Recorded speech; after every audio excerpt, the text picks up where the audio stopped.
timbog sa traffic operation ang tatlong individual na sangkot umano sa abortion sa Liloan, Cebu City. Sa ulat ni PRO7 Regional Director, Police Brigadier General Enrico Baradan, Hunyo at Resen nang makatanggap sila ng impormasyon kaugnay sa intentional abortion at dito natagpuan ang dalawang patay na pitos. Dahil dito, mabilisang investigasyon ang sinagawa ng mga tauhan ni Maranan kung saan natuntun ng mga sospek na nasa likod ng abortion.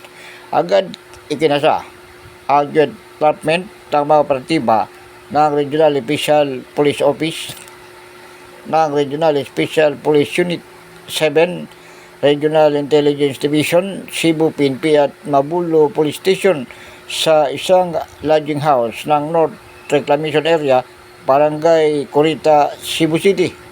Nadagip ang mga suspect na sadyang itinago ang mga pangalan at nakumpiska sa mga ito ang ilang gamit tulad ng cytotic tablets, isang uri ng abortion pills at iba pang gamit sa abortion at mark money.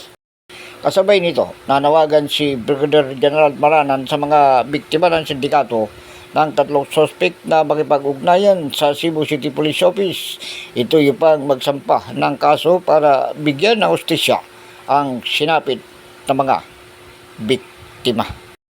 Ako si Edwin Moreno sa Kalawit News, una ka sa balita.